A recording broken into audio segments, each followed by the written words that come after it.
I am upgrading my manual seats from manual non-sport seats to these sport black seats, and I wanted to show my process because it seems like a lot of people have gone from powered standard seats to powered sports seats. But if you don't have any power going to these seats, then you've got to add power to the sports seats in some way. So I'm going to talk about what I'm going to do for that. These seats are heated, but for now I'm just going to worry about powering them and not heating them. Maybe I'll add heated later. So the four things you'll need for the sports seats are a CAN positive signal, a CAN negative signal, and a positive power and a ground. So for the positive, I'm going to tap into the fuse here. These are some references I got online. I'm going to be using one of these three for all positives. Because I'm not worried about heating the seats, I'm going to go with this F20 location, which is, let me grab my fuse diagram. So all my positives are going to be powered by F20, which is located right there. So I'm going to show how I'm going to tap into that. I'm using this, and this is going to go into the fuse box, and then this is going to be my power positive. Okay, so I've got this here. I'm going to use this super thick wire here in case later I want to add the heated seats. I'm already going to have some thick wire, but obviously with this thinness right here, I won't be able to turn on any sort of heat function with this. I have a gauge right here. So I've got this. I'm going to go ahead and crimp it. I added some electrical tape there, and now I'm going to cover this up with this reds, and I'm going to heat this up and shrink wrap it on there.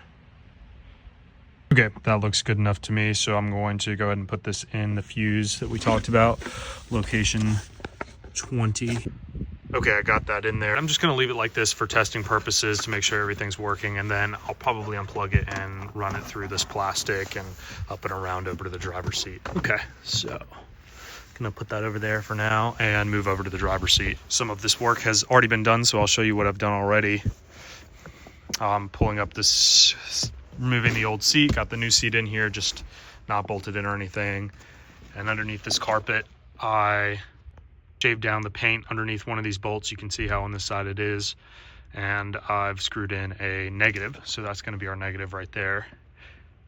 I've also gone ahead and sliced the CAN network right here. It's these orange and orange and green wires. That's going to be our CAN signal, and we're going to need to tap into that.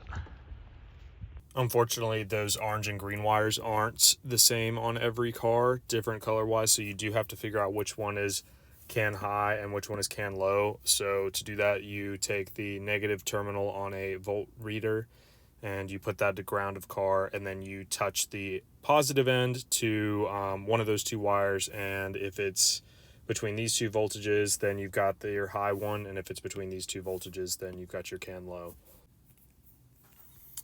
Okay, and this is the pin out diagram on the bottom of the seat of the new electric sports seat right here. And I didn't make this. This right here came from somebody on the BMW forums.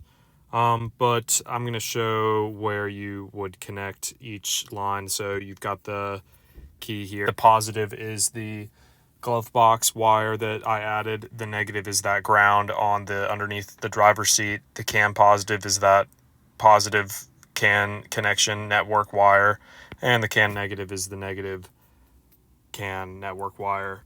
So each of these pins correspond. Pin number 1 right here corresponds with what you would connect it to. So I'll go through.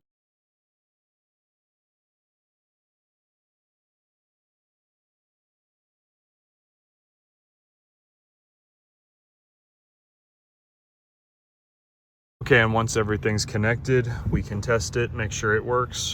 Forwards, backwards, tilt up, tilt down, and make sure the lumbar goes in and out, and these side bolsters blow in and out as well. And all that's working.